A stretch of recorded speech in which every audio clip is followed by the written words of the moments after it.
Salut, je m'appelle Adrien, donc je suis développeur full stack à Drivey.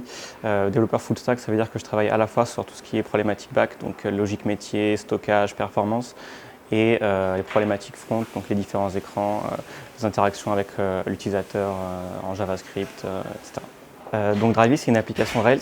On est actuellement sur Rails 15.2 et on prépare la migration vers Rails 5.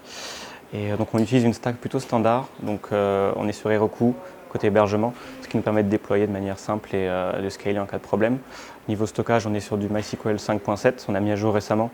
Ça nous permet d'utiliser les nouveaux outils, donc les différents types géométriques, JSON dans les champs, etc. Donc c'est assez sympa pour notre cas d'usage.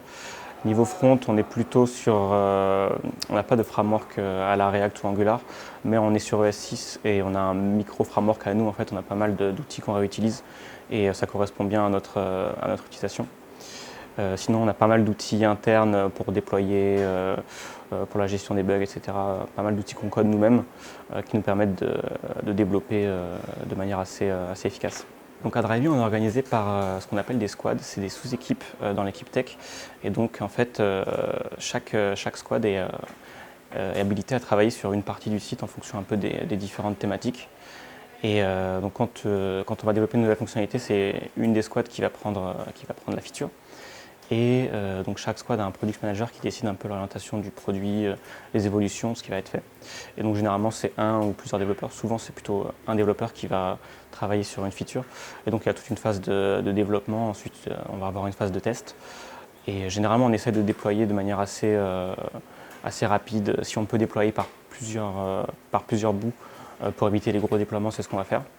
Et on est aussi on travaille beaucoup sur tout ce qui est A/B testing, donc quand on n'est pas trop sûr de comment une feature va évoluer, on la présente uniquement à 50% ou moins des utilisateurs du site pour voir un peu comment ça se passe. Donc il y a beaucoup aussi toute une logique de tracking où on va aller voir comment ça performe et en fonction de ça, décider dans quelle direction on part. Donc Drivey, c'est une plateforme qui est utilisée par beaucoup d'utilisateurs. On est présent dans plusieurs pays en Europe et on a de plus en plus de locations sur le site.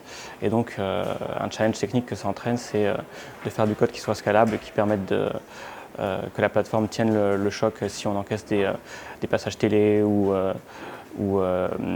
des pics de visite sur le site. Et donc l'idée, c'est de faire du code optimisé, d'être le plus rapide possible quand on répond aux pages. Et donc il y a pas mal de problématiques derrière pour en arriver là. Donc ce qui me plaît chez Drivey, c'est que j'ai été amené à travailler sur des projets très variés, à la fois des problématiques purement tech, purement back, et à la fois des features complètes de bout en bout, et ces features-là sur des parties complètement différentes du site. Et donc ça permet d'avoir une vision assez globale du produit, de ne pas être cantonné à une seule partie du code et du produit, et donc d'avoir une connaissance très variée du produit. Un autre point intéressant, c'est le fait qu'à Drivey, je trouve qu'on peut facilement évoluer vers des nouvelles technos ou des nouveaux attraits. Moi, par exemple, j'étais assez intéressé par tout ce qui était Ops et naturellement, j'ai pu travailler sur ces côtés-là, en plus de mon travail de dev full stack. Et donc, le troisième point, c'est l'équipe technique de Drivey. C'est une équipe que je trouve très diverse en termes de compétences, en termes de background. Et on s'entend tous très bien et c'est un plaisir de venir travailler avec eux tous les jours.